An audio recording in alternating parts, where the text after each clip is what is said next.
a heroine story I have is Sam being my hero, Aww. and saving me with her loving nature, and this is painful. Okay. She's a true heroine. Oh my god. So. In love with movies, in love, in love, Danny and Nick. in love with movies. Da da da.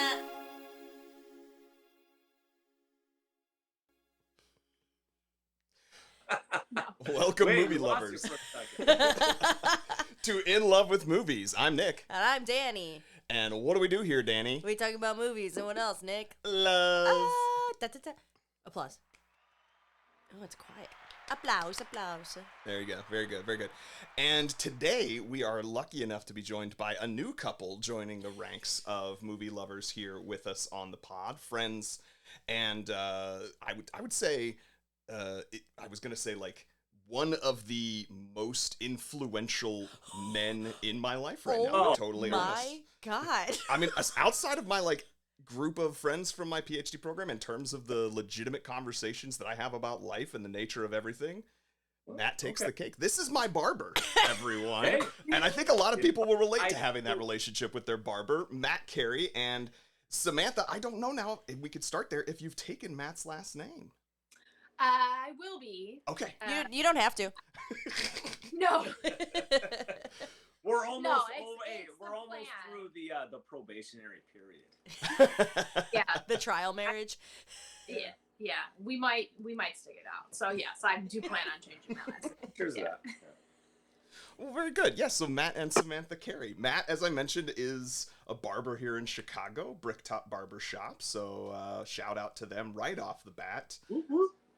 Can I say that for it. Matt doesn't need any more clients, though? Because every time Nick goes to get his haircut, it's like a 6-hour wait. Yes, if you don't book an appointment. Yeah. There you go. I was going to say. Wow, it's like, it's a double-edged sword having this business as it is in this neighborhood, and having grown up in the neighborhood makes doing business adventurous. Mostly fun, a little bit of a headache here and there, but I love it. I love having clients like you, Nick. It's pretty rare to have somebody who not only lets you kind of speak freely from their own little weird space, but also just to kind of every once in a while really converge our minds and like come up with some pretty, not just like banter, but actual good ideas and, ways to become better men. I feel like we have that conversation a lot. And I agree. Yeah. So all bullshit aside, I mean, it's good to, especially now being in this moment where we're on your podcast and we're going to have a fun conversation. I never really thought it was going to get to this point, but I'm really happy. So. Oh, do Samantha and I need to leave the room? Yeah. I'm like, it's a really intimate moment. Oh, there's, but I mean, if I'm being totally honest, I part of the reason I wanted Matt on, and he's been talking about this, occasionally we talk about the podcast because we get into these things. It's because you kissed before and you never told me, and now's Exactly. the time. Yep. Yeah. Mhm. Sorry, Sam. Allow it. I went to like introduce myself. Hi, I'm Matt. Welcome to the barbershop. I slipped. We locked lips. Yeah. Mm-hmm. Mm-hmm. We just don't ever talk about that part of things. Yeah. It's the unspoken. Sorry, go ahead. You were No, gonna but say something I knew nice. Matt and I, like, we bring, some of the serious parts of the conversation, but similar to myself, always referring to you as the better conversationalist and or the talent is how I refer to her for the podcast. Like, she's the one who makes this entertaining to listen to, and Matt and I sometimes talk about, like, yeah, Samantha's the one that kind of makes me better too. So we thought, hey, this would be a good conversation. Yeah, definitely. That's always kind of like the underlying message. It's just like find people they don't have to be related to, and oftentimes they're not in life. Where you bring people into your life to fill in the various gaps and voids in your character and your, and just help solidify a meaningful life from just bringing those people in and you know, using them to not using but utilizing. We're using. Utilizing, You do take his money, yeah. you know, to bring each other good things. So hopefully this Wow. is what this is. That's so sweet. I didn't think we were gonna get so deep so quick. I didn't think it'd be happening so quick. I figured with Matt and I it was going to get deep sooner or Oh, later. Yeah, But, Matt dives right in. Look, Yeah. on top of cutting hair, I like to cut the bullshit and get straight to the point. and that's a big part of why we get along. Yeah. But we are here with our spouses today. So Yeah. Danielle and I have been joined for a while. Yes. Yeah. But the two of you just recently got married and Wait, hit the applause button. even again. more recently had your honeymoon. Oh yeah, and it was one hell of a honeymoon. We did. We took a 2-week road trip, which we had done once before. Well, it was about a week or so, but anyway, like a couple years ago, 10 we days. took 10 days, a lot of miles, a couple arguments here and there. But we drove out to You Las can't Vegas. drive that far without it. Like, Yeah. Yeah, it's a long trip. Went to Vegas, did the whole thing. It was awesome. And then we drove back. Saw a lot of great sights. We drove through the Midwest and then back through the Southwest, and it was just beautiful country. And takes us to this trip. Tell them. Yeah. So the actual honeymoon, we had actually never taken an official vacation together. That Vegas trip was more of, we were just driving to the wedding, and then we were there for a couple days, and then we just had to get back home. Your wedding or No, his cousin's wedding. oh, okay. Yeah. No, we got married in Payless. Okay. Oh, Pretty local. A really Yeah. beautiful part of Payless. Yeah. It was nice. Yeah, we went to Well, we started in Rhode Island. Rhode Island, Massachusetts, Maine, Vermont, and then traveled through New York on the way home. Which, Oh the God. best part of the trip, easily. Niagara Falls. Niagara Falls, New York. He's lying. Sarcastically, Okay. one of the Oh worst my places I've ever goodness. seen in my life. It's actually rather depressing. I mean, you can edit this out, but poor Niagara Falls. I don't know what happened to them. They suffered from the Great Migration of manufacturing from the United States, and I think they never recovered. Niagara, if you're listening, I'm sorry. I love you. Maybe we'll see you again from the Canadian side. The owners of Bricktop Barbershop do not represent the opinions of Love and Movies LLC, who own the In Love with Movies podcast. That's so funny. I've been to Niagara Falls, but I was on the Canadian side, and it was very much like Wisconsin Dells with a big hole with water in it. Right. So I can only Yeah. imagine what the American side was. Oh, we won't describe it. You can look it up on your own. Yeah. Like, look, if it was real rough. maybe somebody will hear this podcast episode and start a GoFundMe for Niagara Falls because they need it. They deserve it. Oh no. I will just share the brief story that Matt did share with me just after, because I managed to get my hair cut right after they returned. This episode, everyone, by the way, it's our Halloween episode. We are watching for the second half Halloween from 1978, but we were intending to record this in September before the release of our September episode, before recording our September episode, and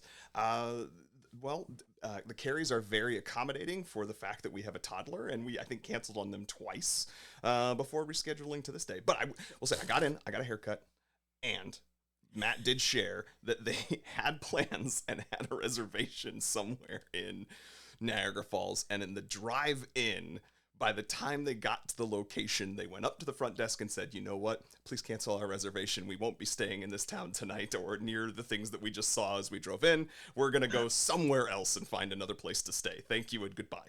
So Yeah. that Oh my might gosh. indicate some of the woes that maybe the town is encountering. So. Yes. I could best describe it by telling you this. Back to the Future 2. Yes. There's that scene where he goes into the town into the future, and the town is decimated. Because Biff has his giant casino. And Biff has this giant casino, and when I tell you that it was like that movie was written based off of how Niagara Falls is. Oh my God. It was, yes, that is It's the that first close. thing that came to mind. But enough about Niagara Falls. The rest of the Don't trip, come for us, please. What was Sam? Sorry. What was your favorite part of this most recent road Okay. trip? So Maine by a mile was the best part of the trip. Oh, yeah. I like that you said, Sam, what was your favorite part? And Matt said, let me tell you. Oh, you said Sam? Oh, okay. I love that you called him out on it. Honestly, Cut the I bullshit. didn't hear the Sam part. Yeah. It's hilarious. Well, go ahead. I mean, Let the woman I'm wearing speak. my Maine t-shirt. That is the state of Maine. That is not the state of Maine. It's Mount Desert Island. Oh, it's Mount Desert Island. No. What is happening over there? I don't know. All right, so Yes, my favorite part was indeed Maine. is this too chaotic for this episode? Nope, No, I this is love it. perfect. This is calm, very calm. I like it. It's very exciting. Yes, it was magnificent. And I don't even know where to begin, to be honest. Well, Nature was gorgeous. Acadia National Park, a must see for anyone who loves the outdoors. Did you make it there before the government shutdown? No, oh, see, that's the best part of this. I'm glad that you mentioned Did that. it happen the day we went in? No, it was a couple days before. We were in Boston at the time, and a tour guide mentioned that several places in Boston were not open because of the shutdown. And I think he said something about the national parks.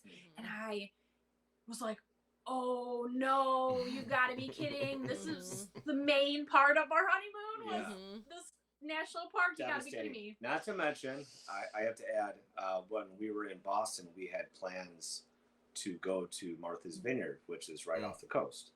And so there was a tropical storm somewhere south that was for some, I think it was like 2 hurricanes or something. They thought it was coming up north. Sure. Never had it. So we got gypped out of that day trip, which would have been amazing. Oh. So we spent an extra day in Maine, more or less. No, And an extra day in Boston, man. was it in Boston? Yes, okay, it was whatever. Boston. There was an extra day. It's all a blur. The whole 2 weeks, it was such a blur, and it was a good blur. But so we went to, and we didn't tell about Salem, but Boston was great. If you love history, and were you wanting to lead into the cruise ship people? the Is cruise ship- that why we were talking about Boston? Like, Well, I we mean, went from Maine to like talk about I think it was the Boston. government Well, I know, shutdown. but we had to backtrack and tell you about, because the government shutdown. So we hear about it after we visit Salem, I think. No. Agree to disagree. So we. Yes, Were we and. on the same trip? This is hilarious. Keep going. This is why we need each other. I was about to compliment you earlier for your successfully identifying that Maine was Sam's favorite part. I was like, oh, you just won the newlywed game. But then you proceeded to have a completely different memory of other details from this event. You know, Honestly, we've had other people say, "Were you on the same trip?" this might look. We can get into this, and it's gonna get dark. Uh-oh. But I have a long history of Embellishments. embellishment, like Irish storytelling. Sure. Yep. And I mean well by it, but I inherited this. And I'm a very literal person.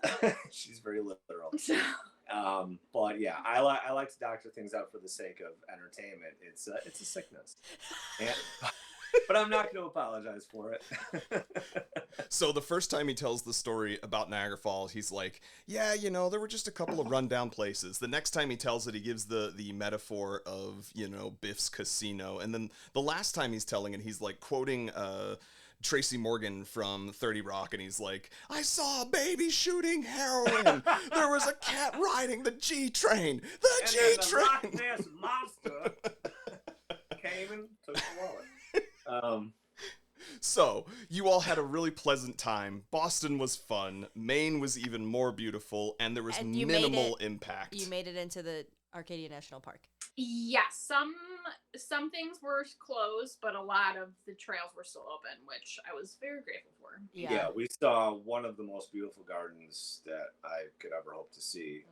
What was the call? Thuya? Thuya? No, it's pronounced Thuya. I have no idea. It sounds made up. It's spelled. He's like, I promise it's real. Thuya. Thuya garden. Yeah. And it was like walking through just A garden. well, That goes for a metaphor. Sam says, this is what it was. It was a garden.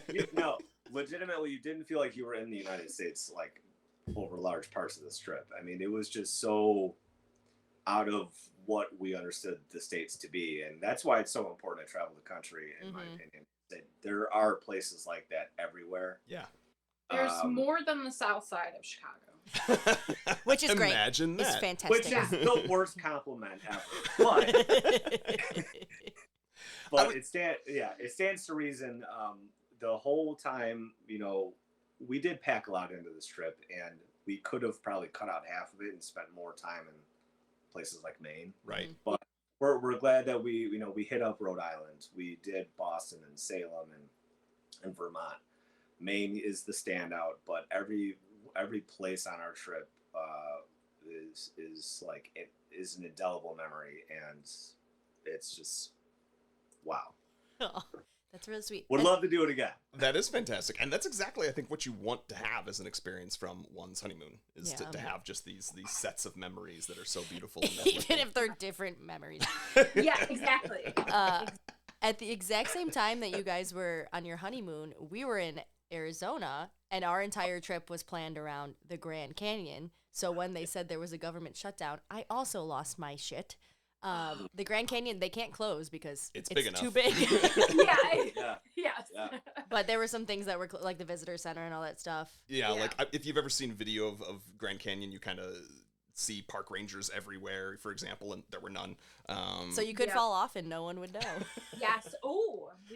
Did you want to tell them about that part okay. of it? Oh, yes. So there's so much to do on Mount Desert Island, which is where Acadia is, that we were just trying to pack everything in. So when we finally got to go for a hike, we were hiking up all these boulders and whatnot, and we get to a split where you can either go up into a very, very treacherous. It said moderate.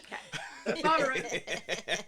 Treacherous. It is didn't. more It like didn't say Midwest moderate. It just said experienced hikers, moderate. That's what it should have said. yeah, right. And the other path was less treacherous. And we paused, and there were people coming down from the other areas. And I don't know how we started talking with this one couple. Matt probably made a comment about how dangerous or something along those lines. And on our way in to find parking, we saw an ambulance. Now, I knew that online it said that there wouldn't be any rangers. But we saw an ambulance, and we meet up with this couple later on, and this woman dislocated her hip on the mountain and had to get helicoptered out. Because she was stuck at the top. Yeah. Literally, they had photographs from a different mountain. They showed us, this couple showed us pictures of the helicopter and her hanging down from the basket, swinging over the ocean. Yeah, like not like just under the helicopter, but like Oh yes. half the football field underneath the helicopter. Any rescue just image you've flying. seen, yeah. Yeah. I know. So I scaled this cliff So naturally you did stupidly. It was initially supposed to be just like, I'm gonna check it out and see if we can get up this thing. So I started going up it, and I'm trying to be mindful of where I am and like how I can navigate getting back. But it got out of my hands. I got to a point where I thought to myself, Sam can't do this. I gotta go back. I knew from on set that I could. Like, he started But, climbing, and you're like, you this know, isn't happening. Why are you doing this? I couldn't even make it up the first part of it because I'm terrified of heights, and I'm like, this is not working. But I believe in you. So I just so I got to this point and I had this realization, and then I started to like kind of backtrack a bit, and I quickly realized it with my inexperience. I'm like, I can't go back down because it's a totally different journey. Mm-hmm. If I have one misstep, I am going all the way down. Mm-hmm. Yeah. And, to his death. Right. And so this is probably just a quick like snapback. So there was a time where I broke my shoulder. You know about this, and Sam took care of me. And during her very compassionate care of me, she would remind me, she's like, if you ever get hurt like this again, I'll kill you. Yes. Now he's failed to mention So that I this remembered particular that. path, you had to climb across very small footholds, and there were rebar drilled into the side of the mount. So you were literally mountain climbing. Yes. Without Rock any climbing, I equipment Yes. whatsoever. He had a walking stick. He was in a pair of jeans, and he had no walkie-talkie. So halfway back And down the with mountain, he pictures. goes, I'm not gonna Pictures. die from the fall. I'm gonna die when I break my leg, and then she kills me. yes. The pictures were fantastic. I mean, wait till we put together that collage. It's good. You won't even remember But how yes, how I've angry already forgotten. how it. angry and abandoned you were. Yeah. So how'd For you that. get back down? So I got all the He way had up to go this all the way thing, up and go back down. and it flattens out, and the plateaus on the other side. And so I just, as soon as I got up, I just quickly got back down and found her eventually. So the Yeah. other side and the other way down was the like easier path that you elected not to take. Copy. Yep. that Didn't makes even sense. register. Yeah. Well, it did register, but that was after all was said and done. I had to go up and not risk my safety getting back down. What is not meant to be gone back down, only up. Yeah. So But he's here. He's alive. Yeah, we Yeah. can confirm. I see him right there. Yep. Yeah. A Dang. little bit smarter than I was before. Wiser. She's like, I have yet to see Smarter. that proof. Yeah. Are wisdom and intelligence mutually exclusive? Like, how does that work? Mhm. I don't know. Sorry, Don't- my it's a hypothetical brain went question. into a You don't have to psychology. answer it. Apologies. Please Can don't you answer be it. wise and stupid at the same time? I do believe that's factually possible, in my opinion. Yes. Okay. Factually. So, one more question about Sure. the honeymoon. You keep saying Salem and then saying nothing else. Salem No. is terrifying. Is it not? Salem's pretty. Okay. It's a nice history. A nice I'm not- history. No. Not for but men or for women. I was like, It has you're a man, of Sorry. course. Yeah. rich history. Rich. Yeah. It was so With- nice when they like killed all those women.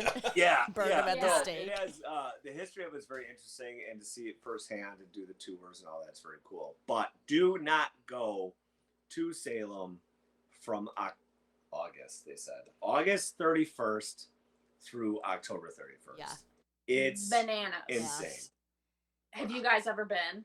No, but I have other friends who got married who went to Salem for their honeymoon. They were probably Yeah. there at the exact same time as you were. Really? I Sam, didn't. Sam and Alex. Oh, this year? yeah.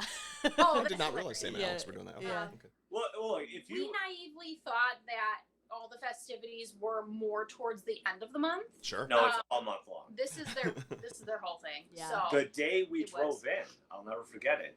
They were closing down half of the town, like the roads and everything, because of the parade yes. on October 1st. Was it the second? Yeah. Okay.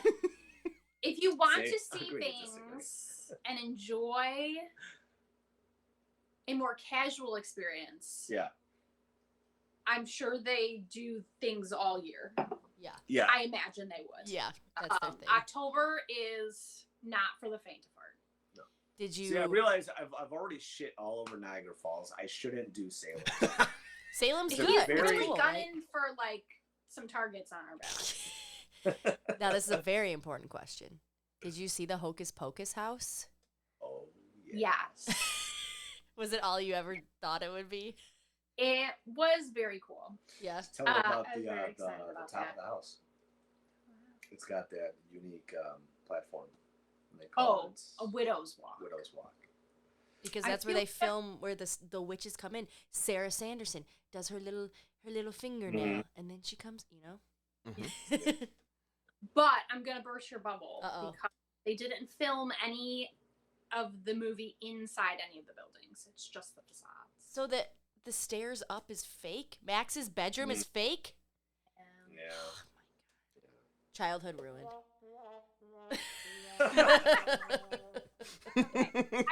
Okay, and also if somehow I'm incorrect, please don't cover. Okay. I'll just pretend you didn't say it. No, I was just recently, I think on Audience, today, I don't- saw something about the house from Scream 2 is the house that the girlfriend comes down. Like, you remember they, like, go pick her up and she's in that, like, Oh, Allison. ladies' ball Allison. gown type of thing, and she comes down this grand staircase. Yes. Apparently, that exact house is also in Scream 2. Oh, interesting. Oh. We did, this is getting way off topic. I'll bring it back. But we went to 90s Con because it was my 30th birthday, and I was like, I have to go to 90s Con. And the whole cast of Hocus Pocus, minus like Bette Midler, Kathleen Najimy was supposed to be there and backed out. pooped out. And Sarah Jessica Parker. Oh, so the witches weren't I there. was going to say, so by the whole cast, we mean... The lower down people. Yeah, But yeah. I met Max, and he does not look good. But he's so kind. And I said, Oh no! did you know you were my first crush when I was 5? And he's like, I get that a lot. That must be so Oh off-putting. no! It was a good time. Good time. Oh. So overall, you survived your honeymoon. How long have you been married now? Since Coming, May 17th. yeah. So next month will be 6 months. And how long have you been together? 8. And a half, basically. Years. Yeah, coming up on 8.5. Yeah. Wow. Yeah.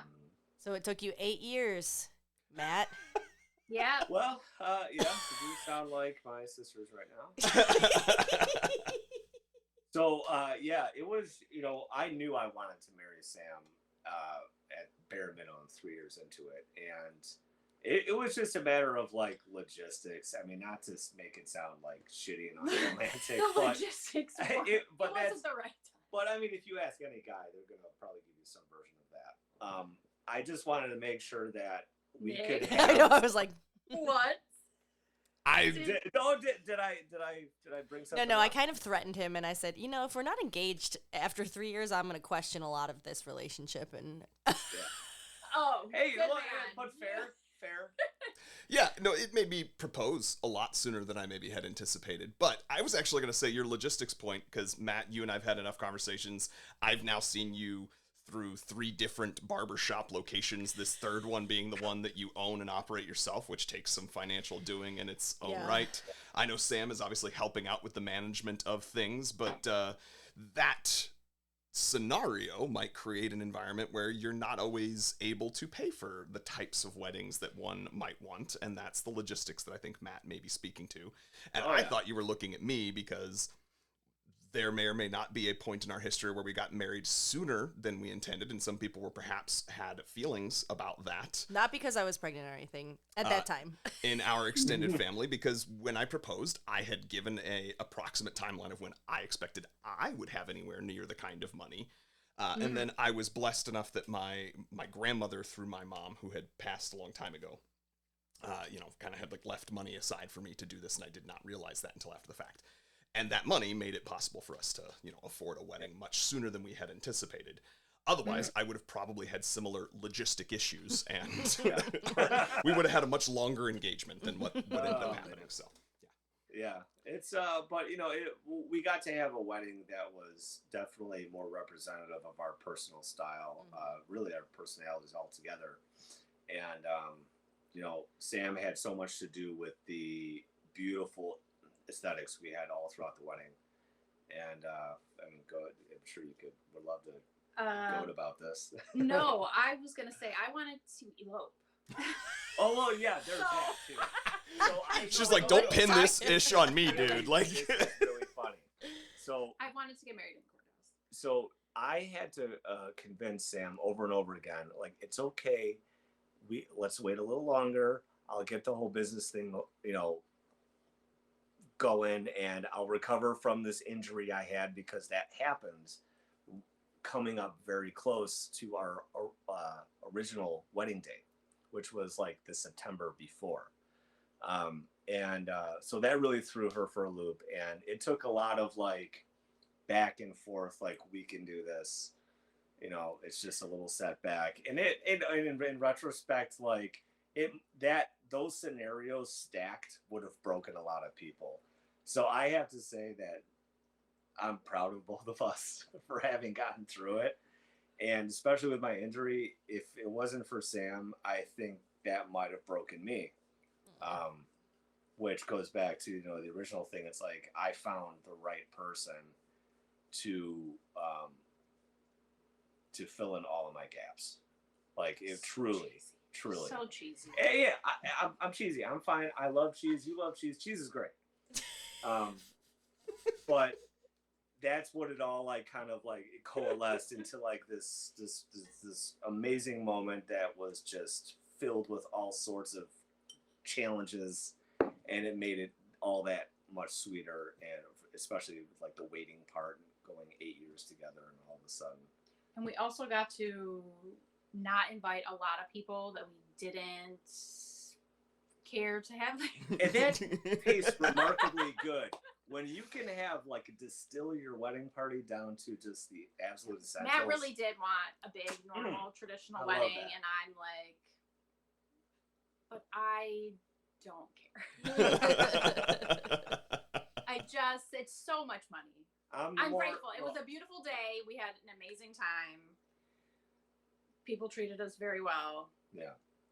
But it was beautiful. It is a lot of money. I mean, no judgment against anyone who makes any different choices than what either of us have made as couples. But I mean, yeah, we got the advice, and in some places we used it early on, of like, when you're making all of the different arrangements, don't mention the word wedding. Because the moment you say it's a wedding, it's now like a completely different price point. When you just said it's a party. Yeah. Because it's ridiculous. It's a racket. I even had the thought where it's like, what if there's like a trigger word for making it cheaper? Like, what is that? And I started getting real dark, with that. Pretending it was a funeral, maybe luncheon or something.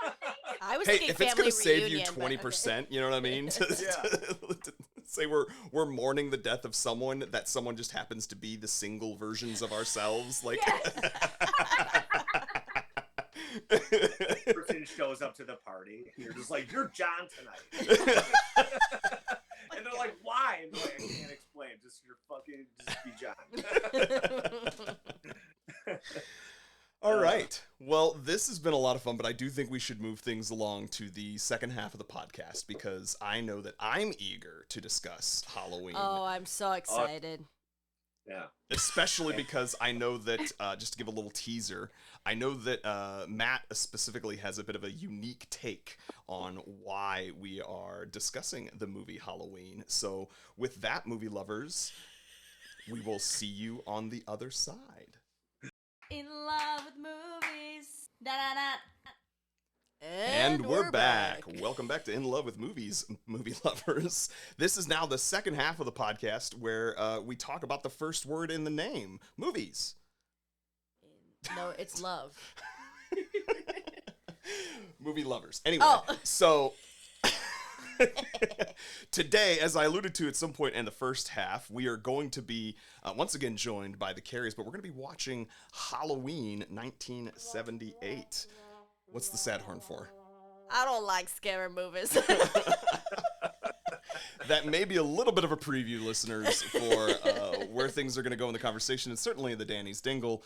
But before we get to that, we, of course, have to start with our opening credits for this movie. So, as I mentioned, 1978, this movie. The original Halloween. It is the original Halloween, not to be confused with the 2024 version or the H2O or the couple of different remakes that have occurred. No, this is the OG. And similar to the OG of it all, John Carpenter directed this. So movie lovers probably know that name. You've got The Thing. Danielle's like, no, I don't.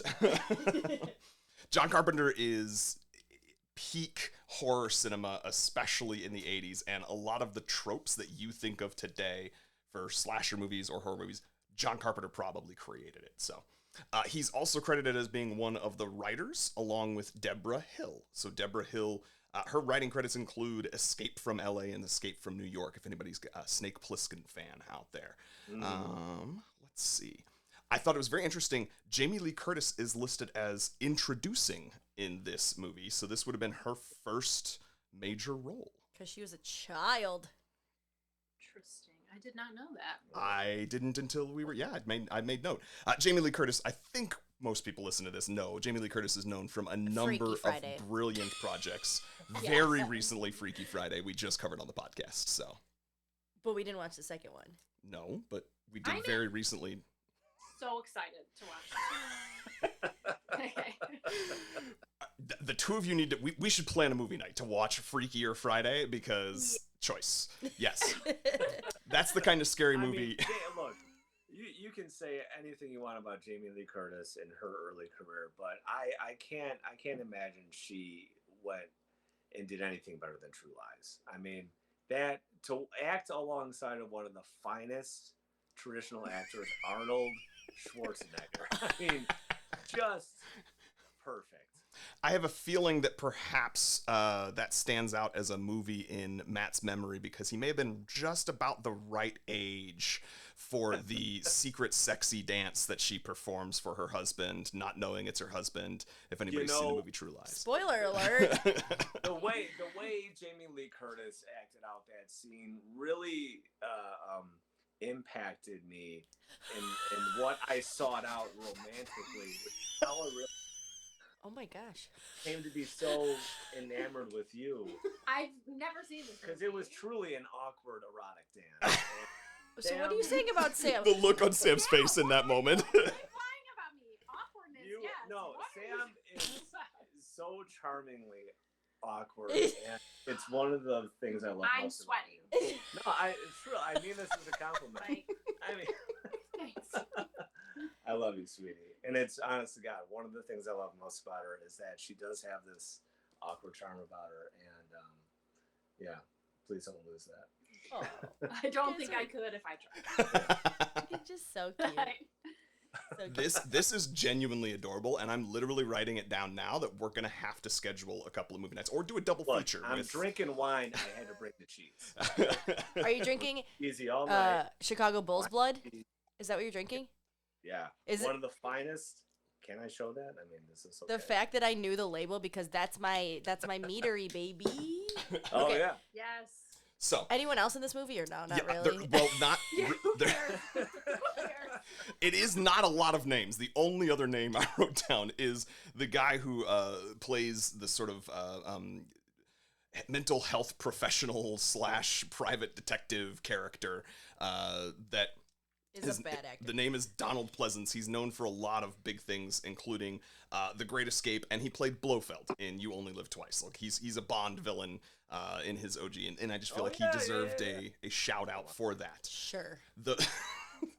The rest of this is, I think actually probably the stuntmen under the mask and things like that maybe would deserve more of a shout out. I didn't dig that deep into the credits, but actors wise, there's a lot of people that I don't think have had many things sent before or since. And so. isn't it his face though? Is Are you gonna William remember who? Shatner. She knew it. William Yeah. Shatner? Yeah. Yes. Yeah. Inside Out, right? No, they like, I can't remember the details exactly, but they were like scrambling to find a mask, and his was the only one available or something along those lines, and they painted it white. Yep, that's what I remember hearing too. Turned it inside out. Okay. No, yeah. Oh, never mind. It's not how I heard the paint it white, but I wasn't on the set, so. So that is the opening credits for this movie. It is a career maker for some people, and just a thing that happened for others. We'll get into our larger stories with it very soon, but first, we need everybody's favorite segment. Time for Danny's Dingle. Halloween. Go figure. Teenagers. Sex. Naked. Boobs. Child. Child murderer? Michael, what the? Flash forward. Teenagers. Sex. Halloween. Murder. The end. It's the whole movie. The end. All right. Very good, very good. There's a bit more to the end, in my opinion, but we'll get into that later on. I will agree with pretty much everything else you said. That's a pretty accurate representation Teenager of the sex major boobs points. murder. Teenager sex boobs murder. I think that's it. But what is Danielle? Well, I'll just hope you won't mind. I'm going to speak for you. Danielle's love story with this movie is a repeat love story for this podcast. We made her watch it for the podcast. That's the love story for Danielle. But with can I this say, movie. I do not love scary movies. Nick is a Halloween Eve baby, and so he's been trying. He loves movies, hence the podcast. Trying to get me to watch scary movies, like a scary movie-thon for his birthday, and because I love him so much, I'm like, totally. And I love you. I hate that. I know. You've not done well every time I've tried to do it. The one you did respond fairly well to was actually a blend of Freaky or Friday and as well as the Halloween movies. It's a movie called Freaky, starring With and I'm Vince gonna Vaughn? Vince Vaughn, and I'm gonna forget the actress's name. Oh, I don't remember. But- The little blonde girl. She's I the only saw new. snippets, Oh, but it was it's good. It seemed very funny to me. It is, yeah. It's funny and yet then still also genuinely terrifying Yeah. at parts, Yeah. and knows exactly what it's doing with the whole body swap, cliche, and leans into it. So I have gotten a couple of good horror comedies out of you, but my memory or my recollection, my love story with this movie is it was one that is on my list, has been on my list, and at some point in either college or graduate school, I picked it up and I watched it, and I had a similar response to watching it this time, other than this time I felt more uncomfortable because it's been longer since I had watched a scary movie, and we now live in a suburban type neighborhood with a child, whereas I probably was more than likely watching it while I was in the city. So didn't feel as scary as it does now. But Okay, I'd like to say we still live in the city, Nick. That's so rude. I said suburban type. I said suburban We type live in the neighborhood. city. Okay. Okay. Anyway, Sam, Matt, what is your love story, your history with this movie, and why did you pick it for the podcast? I guess I'll go first because Matt has a whole shtick. Yeah. I've seen bits and pieces of Halloween over however many years, 25 years. And I watched it in its entirety today for the first time. In Love it. preparation. Holy Love it. cow. Perfect. That's about as fresh as it can get. Yes. Yeah. Yes, I love horror movies. I love scary movies. So this was not that scary to me.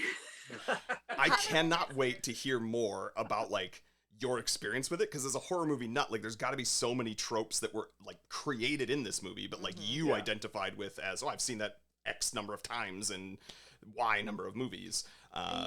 Yeah. Why did you skip this one if you love horror movies until today? Because I am weird. Okay. All right. Works for me. I don't like to. For example, if there's a book that's been released, I used to work at a bookstore, and we'd get super hyped up books and whatnot. I would refuse to read them. When everyone was obsessed with them, be like, nah, you know what? I'm gonna wait. And then 10 years down the road, I'll be like, maybe I'll pick it up this time, and everyone will be over it, and then I will become obsessed. So you're a hipster. You're an Android user, aren't you? I guess. You have an Android phone. Yeah. So I don't know, because it was a classic, and it just was, I don't know, Halloween. I was like, I'd rather watch something else. Yeah, that's fair. Fair enough. Well, I think I have a totally different answer than you. Oh. So Halloween for me was a staple in my childhood. We used to watch it at any available opportunity that like where we were like together as like whether it was with my siblings or like That's your family movie of choice? Okay. no I mean but like it was Learning a lot about you Yeah, and I your know. history, Matt. it would be like it would be around Halloween time. Sure. But it was which is one of those movies that like if it was ever on TV, like you dropped what you're doing. Didn't matter if it was dishes or a baby or whatever. But you sat down and you watched this movie. Dropping babies. Literally just like, middle of the room, Yeah. drop the child. Just like, what? Hold on a second. I gotta so, but it was just one of those movies to me. It's always been captivating, not because it was particularly scary or creative or whoever's name was on the movie or whoever's in it, but it was just the essence of how simple it was and how effective that simplistic horror is, and that it is about showing you less and letting your imagination fill in the gaps. And there's a whole, I would even call it a genre of movie that does that so well. There's like a subgenre of horror, particularly of that era, that, I mean, it was all about subjugating like the images and just letting you fill it in, and you would build your own suspense. So like to each person who watched it, to me, as I've grown up and watched it over and over again, that is such a high art. And this movie is one of the best examples of that. And it is, over the course of time, will continue to be that, no matter what continues to be done with horror. Dang. I have a similar note that was something like, this movie really only has one note, but damn, there's no one that plays this note better than this movie does. Like, it is to perfection. You know what I mean? That uneasiness that you're talking about, that like, we're not going to show you the thing because we're going to let your brain fill in the blank. But I mean, the fact that it didn't attack your eyes as much as it attacked your ears. And I mean, the silence, just the music, the simplicity of the music, that piano part. I mean, it doesn't matter where you are, who you are, if you have any understanding of what that music comes from, that is a haunting piece of music. It is. And it's so beautiful for what it does to whatever part of the brain it triggers, the medulla or whatever the fuck. I don't know. I don't understand the science of this shit, but wow, they fucking nailed it with so many different elements of this movie. Yeah. Visually, like everything. I can't say enough about this movie and how much of a high art form it truly is. Well, and it also, especially for its time, because you didn't have things like CG or what have you, it knew how to use like different camera lenses and lighting. Like so much of that suspense of like you barely seeing the silhouette or things like that is just set up by like knowing how to light what you're going to shoot. And that's actually really hard, you know what I mean? To be able to like see the thing in the back, but have it all seem dark, not see his face necessarily, but clearly see the figure standing there. Like, but also pacing. Yes. The way people turn, the way they walk, the way they pick things up, the way it just, every single thing seems so perfectly measured to complement everything around it. And I mean, maybe I'm like overstating this. Maybe the director got lucky, but I think that everything was very, there seemed to be such a great amount of like working together on this movie with the actors and the director and all the people who handle the lighting. I mean, it's just like the movie seems to be a collection of people who loved what they did and truly needed this to like succeed, which is something that I personally, like, as I've grown up and now I've like opened a business and I've pursued a passion, and like when I watch movies like this, I'm like, that's fucking passion. Truly. End of podcast. I mean, yeah, like And I Mic I'm drop. gonna try to top that. I will say I think one of the most haunting scenes in this movie, correct me if I'm wrong, is the scene where the slutty girl goes to like she takes her pants off, but she's like, I gotta wash my shirt or whatever, and she's in the laundry room, and actually nothing happens really. Yeah. Like, Mhm. but you keep expecting things to happen, Mhm. and Yeah. that you're just sitting in it. And you're like, but he's gonna kill her now. He's gonna kill, and he doesn't. She gets Mhm. locked Right. in. I think he locks her in. It's implied, I think, but you don't necessarily know yeah, that. you don't know. Yeah. So that part is just like, I'm with you, Matt, and like sitting in the feelings and the way that they did that was just so perfect. And fun fact, I teach yoga sculpt classes, and I love a good theme. And this past weekend, my opening song for my yoga class was the do do do do do do do do do. So we did it like we worked out to it. I mean, that song is so iconic. Like, it's on Yeah. every list. It's on Yeah. that. It's literally, there's a spoof of it kind of on our soundboard. It clearly is inspired by it.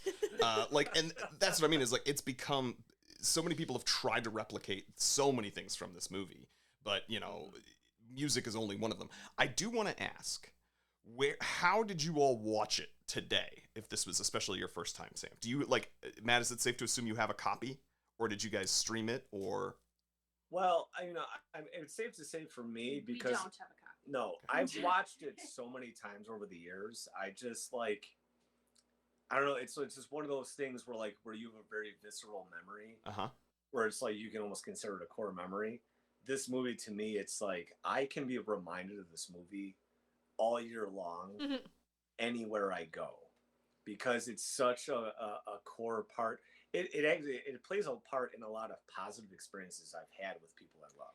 But to answer your question directly, Yeah, sorry. I rented Had too much of this. But. I rented. I streamed it. Yeah, so Was I'm it like Amazon, or was it AMC Plus? I do have a purpose for this line of Yeah, I'm like, questioning, wait. by the way. Yeah. It was Amazon. Okay. We watched it on a free thing from AMC Plus as a Oh, streamer. Yeah. I think that's the first way I watched it, was back in the day on AMC. And the reason I ask is because it does get a lot of credit for things like sound editing and sound mixing. But the sound mixing, especially, at least in the version we listened to, I have a note about, it's not done well. The music is agreed. good, but the levels for, the thunder and the lightning versus the voices was, really, really hard. Yeah. It's totally one of those things where you're, turning it way down because the thunder's too loud, and then turning it way up because you want to hear the voices. So I was just curious if that was an experience you all had, because I think it might just be the version we listened to.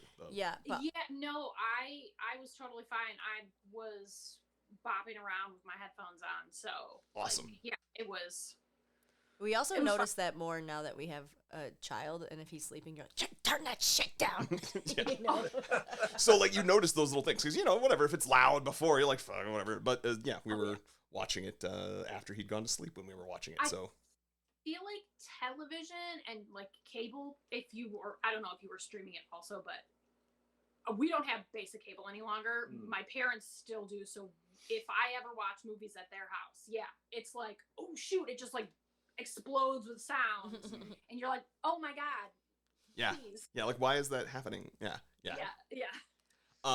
Okay, yeah, no, that was why, that was the whole reason for that question, because I was okay. because you were complimenting its sound, and I wanted to be like, shooting that question Yeah. so hard. Yeah. no, you're good. I wrote down that half of this movie is just stalking shots, and I think, Matt, that's what you're talking about, the silence. I think the silence. And the stillness. I literally wrote opening silence. No, thank you. From the jump, you're like, oh God, this is just uneasy. You're talking about even the POV scene where you're He's, seeing about to murder. him about to murder his sister. Yeah. Yeah. My note about that scene was, and this ends up being the case for a lot of it, it reminded me of the first time I watched Psycho 2. So one of the good things about this movie, if there's anybody who's listening to this and like some of the rest of us on this call, or not chosen to watch it until recently, even if it's a classic, and you're worried maybe, I'm not big into slasher movies, I don't want to watch something that's Hostel, with the body horror and the gore and everything. It's not that.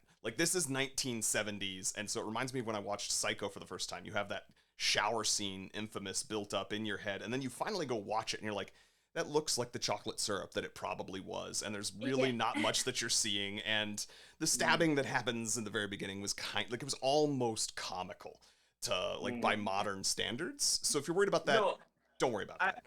I just want to add to that, like there's something to be said, and I think that this is not something that was utilized a lot, or it wasn't utilized enough. It's showing the buildup and then cutting to the aftermath. And sure, you can like overlay like that transition with like audio of it happening. But I think that a lot of movies that did this so well is that like they would do the buildup, there would be like some semblance of a struggle, but it wasn't really on camera. It kind of like shot off camera, and then it cut to the aftermath. And I think that that's one of those like directorial or like just generally like a cinematic trick where it's like it uses full like your full imagination to put yourself into like, oh my God, how horrific was that end really? Like you're not just having this like narrative, like this visual narrative imposed on you. Right. I love that so much more. But with that being said, movies like most recently we watched, if I may name drop another movie, Smile 1 and 2. I've heard good things, but it's not on my list. Fantastic movies.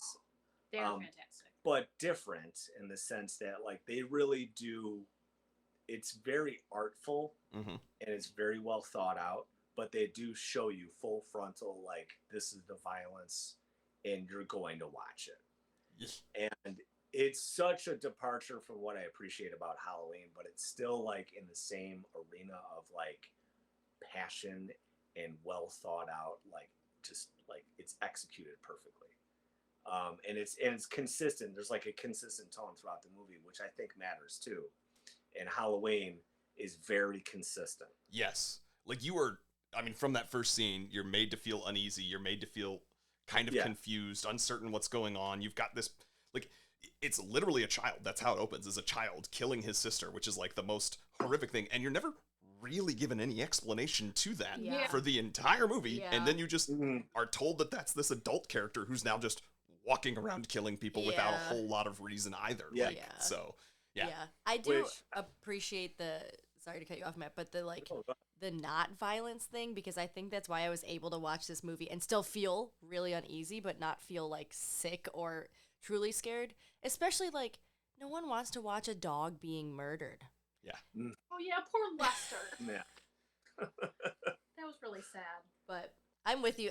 The story, there's not like, if you try to follow the actual story, you're like, wait a second. So there's this detective guy who for some reason has a vendetta, and then I don't know. It was a little wonky setup, but I think the whole like this guy just wants to murder teenagers that have sex. That's horrifying.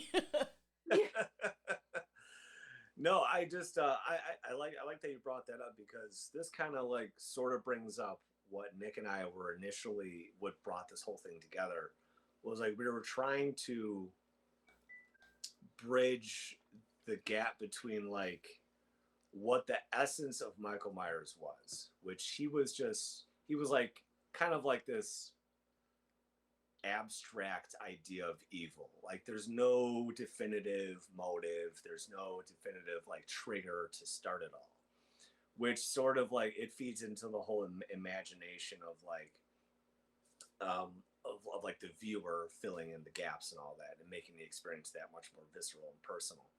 But so basically we landed on talking about kids and how my experience as a barber and your experience, Nick, and of course you as parents, and that kids sort of like emulate in a weird way, kind of in a comical way, the same characteristics as like your movie monsters, the ones that have no motive, the ones that have no like definitive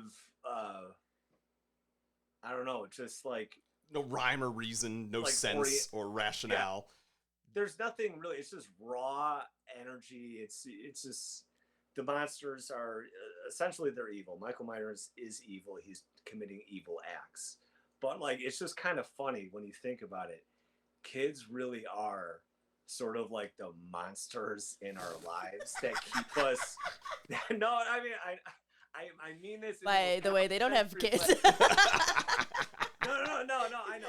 We have no children. But this is why this conversation will work because we have two totally different perspectives. And I want to tell you, Sam she'll be able to verify this through her babysitting. But our experience with kids, particularly mine with the barbershop, is that these kids offer no explanation for being what they are and doing what they do. It is just mindless, spontaneous, oftentimes terrifying, because I don't know what they're gonna do next. I'm trying to cut their hair. I've got sharp tools. If I cut them, could be potentially the end of my business. So there is an element of horror in dealing with children and just how unpredictable they are and how unstoppable they are. Yeah. And I think it's you've tried putting them to bed. How hard is that? The unstoppable thing, I think, is a big part of what got us talking about it, too. I remember I've heard lots of other critics refer to Michael Myers, through the whole series, he just becomes a force of nature, right? He's just this thing that keeps occurring. And children, especially around toddler age, are very much that. Just a force of nature. For very different reasons, you can't do much to stop them sometimes. You kind of just have to, or the social media will say, hey, having a toddler is very, very easy. You just have to let them destroy your entire house and your whole existence, and then everything goes perfectly fine. It's true. It's funny though. I mean, I had two kids today in the barbershop, and it was walk-in time. So walk-in times are kind of naturally chaotic. People come in. I take them, So, and a lot of times fathers bring their sons, which ultimately ends up being pretty great because you'll have these interactions between kids. And I try to supply the shop with stimulus, like little toy cars, books, whatever. Something that they can engage individually or together and hopefully form a friendship. And it's so fun to watch, but it's so chaotic. And it's scary because they'll just run. Somewhere and they'll run into something or they'll trip and they'll hit their face off the ground and you're like, are you ruined?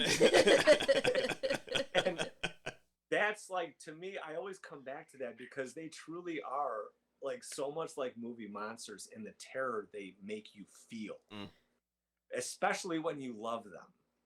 So as parents, I can imagine that terror is amplified because they're everything.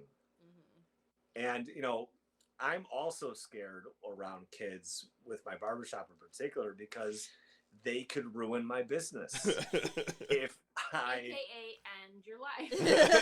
End my life. Yeah. It's our livelihood. It's what holds all of this together. I mean, so there are a lot of parallels in my mind, and I was excited to have this conversation and really explore this. But the bottom line is that kids are amazing. They're completely necessary. They're a natural challenge of life, and I don't know. I mean, I love experiencing them as an uncle and as a barber. And Sam, I mean, you could speak again. Tell them about your experiences with the LeDuc children. Yeah. Kids are wild. So, I thought you were gonna say, and Sam, tell him that you're pregnant. That's where I thought you were going with this the whole time. I mean, that would have been such a great way to announce that, but we're not. No, just start sending this link to your family members. Don't actually. Yeah. No, we have had past guests do it not in the recorded part, but then we've been amongst the first people to find out for them that they had found out. But this leads me to, there was a smart choice early in the movies, because there's not a lot of, we said, plot, dialogue, etc. But there's a lecture that's happening when one of the earlier scenes, and Jamie Lee Curtis is looking out the window, seeing the guy, stalking her, the car, etc. Which, by the way, I like forgotten or did not realize that in this first movie, I swear like 80% of those stalking scenes where you like know that he's creepily watching them, you don't even see him or his silhouette or his figure. You see a car. Like there's just this car Yeah. parked Yeah. out front, and you just, if you've been paying And an attention, you awesome know car, that that's the yeah. car he stole. So yeah, good old Volks or the old bus or whatever they're called, the Volkswagen wagon. That's what I'm looking for. But so she's in the class, and while she's like tuning out, not paying attention, there's a lecture that's happening talking about it's a discussion of fate. And fate being this thing that just is always coming for you, and whether you can do anything about it, and it's a force of nature, and it's totally unavoidable. And I feel like that is kind of the thesis statement of what Mike Myers is. Michael Myers, not Mike Myers. Not the comedian Mike Myers. No, like you know, he's unavoidable, right? That's the thing, is he's just sort of this force of nature, this unavoidable thing, and you know, fate. Children are not in everyone's future and not in everyone's fate, but boy howdy, if they're a part of your fate, and it is one of many parts of fate that it's coming for you and it's unavoidable, and there ain't shit you can do about it. I will say, and I think this is another reason I don't watch horror movies that much, is because you keep saying it's unavoidable. I wrote down so many times, there's do you not notice the car? Did you not turn the lights on? Did you not lock the door? Like, there are so many things you could do. Every horror movie, I'm like, where are the lights? That is the first thing I'm doing, is turning on all of the lights. Like, why did the dude go down for a snicky snack and didn't turn any lights on? It's not even your house. You just had sex in some other parent's bed. Yeah. Anyways. So I think some things that are traumatizing, and I think having kids, I also think this is traumatizing. Like, Tommy keeps seeing the boogeyman, and no one else is seeing that Tommy is seeing. He's actually seeing Michael Myers, but he keeps seeing the boogeyman, and like, I just think what that can do to a child later on, yeah. being gaslit and seeing a murderer. And he just like is chilling outside your house, you know? Yeah. But it was nice that Michael Myers did not murder any of the children. I made Nick look it up before we started the movie. I was like, I won't watch this if they kill children. And DoesTheDogDie.com is a good website for that for everybody. but that by the dog way. did die in this movie. That's true, but that was included, but it also gets into other things of, you know, types of content that people might not want to see. Children, for example. Yeah, but it is very much the tropes, I think, originate with this movie. You know, I was going to say to your point before, you were saying the nonsensical choice making of the adults, and I would venture to say that, aside from our argument about, like, you know, piecemealing children's behavior with that of movie monsters, it's actually, I think it makes sense that part of the movie's point is like, you will be punished for your incompetence. And part of like not accepting your fates, maybe you can stretch it and say, like, maybe not accepting your responsibilities in life is a form of incompetence, and you will be punished for it, no matter what you try to do to resolve that, short of taking on the actual responsibility. And I mean, like the idea of like kids exemplifying the monsters with their chaotic nature, that's the ultimate responsibility, right? Is being the best possible adult, to inspire these kids to, you know, pursue that, and like, you know, whatever with their life experiences, like watching the adults. That's what they do, right? They watch. And so what's Michael Myers doing with all of his victims? He's watching, he's stalking. That's what kids do. They might not be directly looking at you, but they listen. And the reason why you know they're listening is because they repeat every fucking thing you say. And usually only the swear words. And like today was another example, like at the barbershop with these two kids, these boys, and they really did like form a sort of a kinship while I was cutting their dad's hair. And we were talking, and I thought I was talking at a reasonable volume in their ears. But What did you say? I mean, well, we were just saying things, and the kids, there's no, and this is again with the theme, there's no rhyme or reason to it, but they pick up on certain words and they'll just say it. And they'll say it again and again and again and again. And what did they say? No, but it was no swear words. It was just like, I don't even remember, to be honest with you, but we were saying these things and these kids said it back verbatim, and I was like, what the fuck? They were sitting there playing the cards. How did they hear that? And why did they repeat it? Why those words? It's just, why? And you'll never get any answers because they're kids. Yeah. And there's no answer. Hayden is working on his words. He's about 1.5 years and he's working on his words. And he just this past week basically has gotten to a point where he now, like, any word that is maybe new to him, especially that like he has not heard recently or has not heard, he just immediately is trying to repeat it to like see how it feels in his mouth. Mm-hmm. Like earlier you said something like new book or something. Do you want a new book? And he started walking around being like new, like trying to say the word Right. new. And, or just tons of other things like that where he just like, he picks up on it and then he just starts like trying to make that word make sense. I don't think making sense of it in the sense of like, he understands the meaning. He's just trying to like regurgitate that collection of sounds, which is why we do affirmations in the mirror with him after his bath. So we always say, you are strong, you are kind, you are brave, you are smart, and most importantly, you're a bad bitch. And so he does walk around and go, bad bitch, bad bitch. my mother may or may not have had some comments with regards to that. She's like, what is he saying? You're going to regret that later. She did say that. Oop. Anyways, what did Matt just say that? He was talking about kids No. repeating things. Oh, the fate part. Ah. I guess that's where the tropes do come from of these teenagers, though, because there's like, what is it called? The final girl or whatever. And the virgin always survives. Yeah. Yeah. And it's all about like morality. And Jamie Lee Curtis in this movie is the most moral of them all. She's like, I have responsibilities. I'm taking care of these children.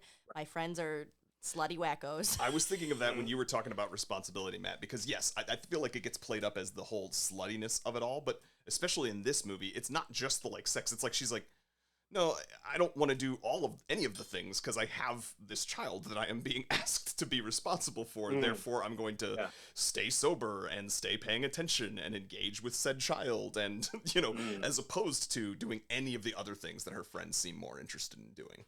Yeah. Yeah, I've read for my book club, it's called the Final Girls Support Group. And it's like all these different final girls come together and then something happens where they take off the final girls and whatever. Dun, dun, dun. It was Final scary girls get and killed slashery. anyway. I don't remember if that happens. Anyways, but yeah, it is like me being in comedy and like knowing tropes of a lot of things.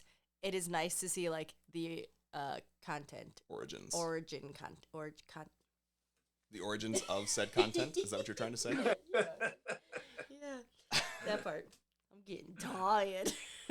Well, I have a couple of just like, I always like to make sure I've like little notes that are kind of nitpicks. So your weekly nitpick department here. There is no way that a kitchen knife is going to hold up an adult man's body. Thank you. Even if he took the biggest of dumps, I mean, he is still going to be a full man. Yes, indeed. Yeah. Those couple extra pounds aren't going to make a difference. Yeah, this was obviously post dinner. He is maxed out in his weight. He's got dinner. The dinner, it's in there. This isn't like after morning coffee when he's purged. That is a full scale man.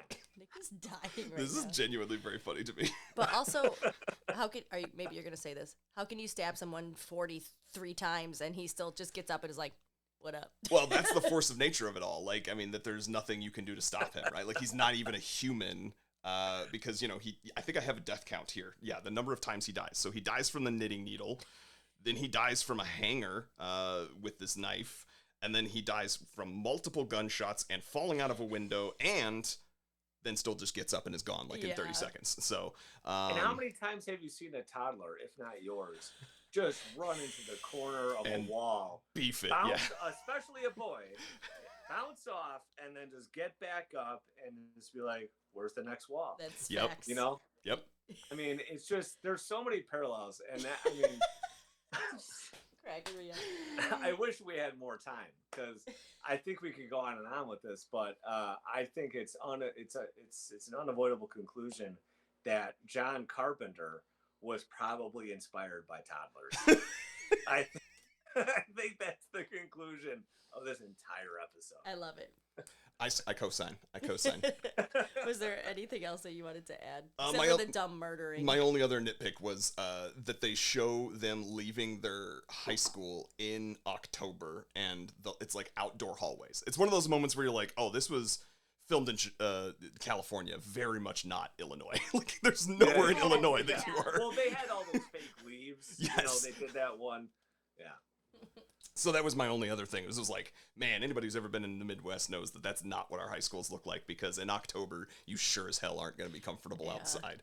Well, this October it was 90. True, but we're not into, never mind, we're not into Halloween yet. What, did you have anything else that you wanted to mention? My question is, how many more Halloweens are there? Oh, God, from the first to the last, or the most recent, we should say. So I know that there was like, I think 8 iterations I before think they there- got to H2O, which was the 20th anniversary, which would have been in 1998. We might be closing in on a baker's dozen. I'm not 100%, but Because then I know they've got at least 3 more since that. Like, because you've got there was the failed Rob Zombie ones, and then there's the like 2020 or something like that. Oh, she's asking AI. Google Gemini. So is that your last thing? Because I'll give them an opportunity to. Yeah. Any other thoughts or anything else that was like a burning, point that you wanted to make? well, no, I think I just really have always felt. I mean, apart from our conversation, I've always really imagined this movie having like that sort of like theme to it, and I've never really been able to have a conversation where it like explored that. So I mean, I will just say thank you for like supporting this conversation. But for the movie itself, apart from it being, in my opinion, very high art with the horror genre, and help launching Jamie Lee Curtis into eventually doing True Lies, which just And having hot dog fingers. oh yeah, dude, that was a great movie. No, this movie, for Sam and I don't think we ever really touched on this, but for horror movies in general, really what brought Sam and I together was Nightmare on Elm Street. Okay. And we, as far as for the sake of this episode, we thought it would be, in relation to our conversation, easier to talk, bridge the two together with Halloween rather than Freddy Krueger, who is a completely different type of monster. But yes, that movie.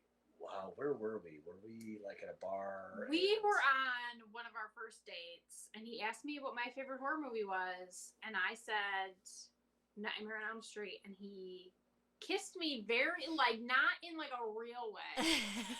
Yeah, very like, oh my impulsively. God, I can't believe you said that. And then I like leaned in a little too hard. Yeah. So it was like a little awkward. Tremendously awkward. Just like Yeah. just like a. I love this Like so much. Yeah. It was great. But yes, Halloween and Nightmare on Elm Street and so many other movies, like movies that were made with the utmost love and care and passion, and Halloween is tippy top. It's up there on the peak. So Dang. It's definitely on the Mount Rushmore, I think, of like of horror movies and, Yeah. and what define things. Right next to Nightmare on Elm Street, probably. I like the way, Matt, that you talk about horror movies, because in my head I'm like, why? Like, why does anyone want to sit in anxiety when I already have real life anxiety? Or like watch blood and guts. Like that is hard for me. But I think the way that you're saying they put so much love and passion and care into it is, it's not going to change my mind about watching horror movies, but maybe I won't judge you as hard now because you like them. Well, and I don't want the point to be lost, and I think that you can take the the horror of those movies, whatever form it comes in, and you can relate it to life in a way that you can sort of, I don't know, learn to not be so afraid of the things that really do terrorize you Okay. in your life. And I think that horror movies can do that if you really let yourself fall in love with them. They are beautiful forms of art in their own twisted way, but they really are a reflection of us trying to survive our own terror and our own demons, the very real things of the real people. And but in the most loving example, children themselves. They are amazing examples of truly chaotic forces of nature, and like they just. So I love them. Sam loves them. She spent a lot of time babysitting them, and I spend every day cutting their hair, and it's fucking crazy, but I love them. They're about to end this podcast and go make a child. I think that's what's about to happen. Hey, whatever gets them going, I don't judge. But what I was going to do is build on what Matt was saying there in terms of there's actually, and I don't want to get too deep into this. I kind of was hoping we'd get this and have a longer time to talk about it. You know, I like a psych topic. Okay. Recently listening to The Brief History of Intelligence, and it was talking about the ways that our brains were constructed and how humans' intelligence is different, and we're imagination machines, and we fill in the gaps, et cetera, et cetera, et cetera. Part of the reason movies work for us is because we are emotional creatures before we are logical creatures, right? And so we feel the emotions of what we are seeing on screen in a truly visceral way, in the same way that, like, literally our brains light up as if similar things were happening to us, literally. Okay. So his point about, you know, you just sort of get better at coping with things because you watch horror movies. There is actual bodies of evidence within the psychological and neuroscience literature that would point out the fact that that is in fact true. You can go through what's known as a stress inoculation, essentially, where you are training your body to, you know, sort of survive stress, and it has to cope through those things, and it like becomes less reactive to stressful situations because you've watched a bunch of horror movies. And so then when you experience real life stress in real life, it doesn't hit you as hard. That's why I watch Housewives. That's the ultimate horror. See those women? Holy shit. And with that, should we do our heart ratings? Well, I got to know how many movies there are before. Do you guys want to guess? Did you want to take a guess? I think he said a baker's dozen. How many is that? 13. 13. Okay. How many is it? The answer is, well, Matt is technically correct. There's technically 13 in the entire franchise, but only 12 feature Michael Myers. I was just about to say, they don't count Halloween 2 or 3 or whichever one it was, because they were going to do it in anthology. The Season of the Witch, yeah. Yes. Yep, so that is wild. You had it on the nose, Matt. Is it, okay, is it supposed to be the same Michael Myers every time? Or is it someone that I have to go watch the movies and see? I don't know enough of the lore. I don't know enough of the all lore right. if they've done like the Jason Voorhees type of thing where, like, you know, it's not always actually Jason Voorhees. I have no idea. Guess movie lovers will have to go watch all 12, maybe 13, and see for themselves. I won't. I was just going to say, are you signing up for this? This makes me question, were they trying to get to 13 the whole time for competitive reasons?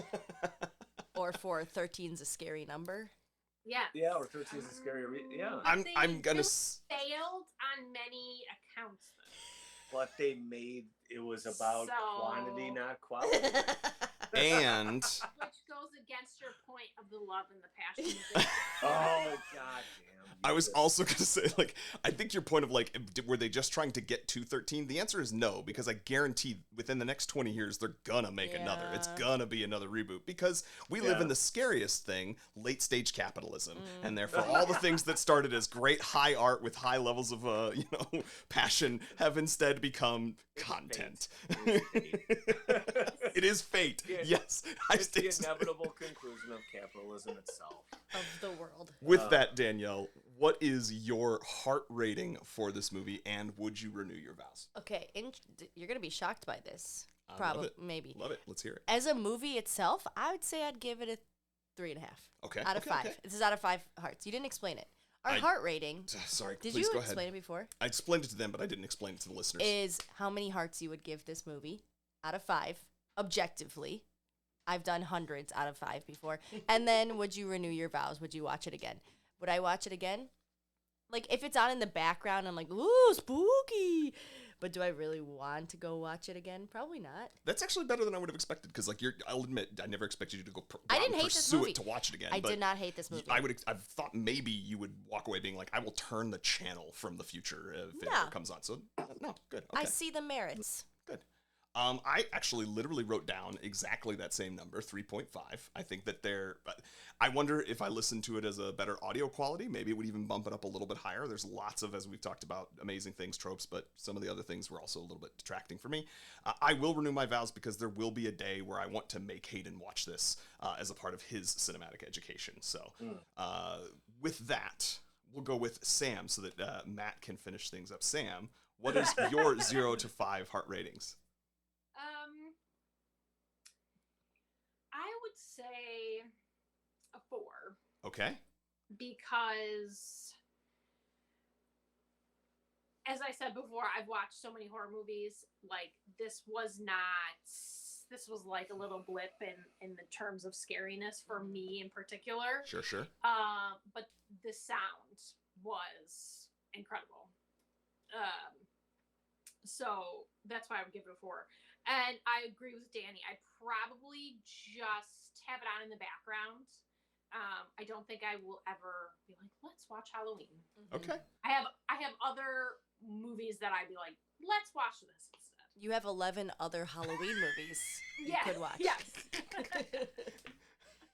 With that, Matt, I suspect we probably know the answer to your renewing of vows, but what would you give this as a heart rating, and would you renew?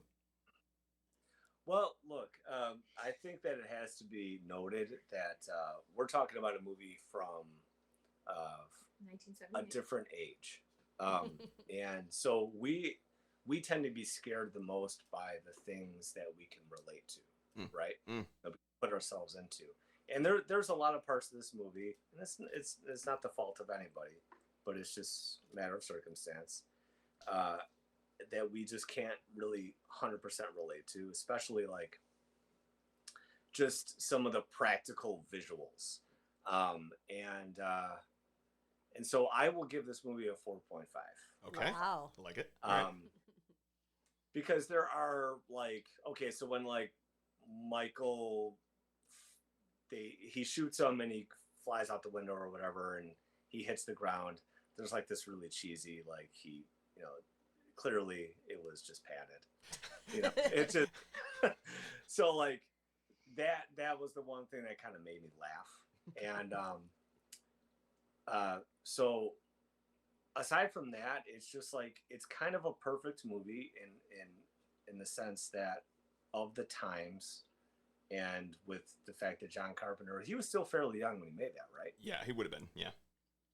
So I mean, props to the director, but just like it's just such a simplistic thing. And that going back to what I started this with, I mean, it's the simplicity, and there is beauty in that no movie who tries to go beyond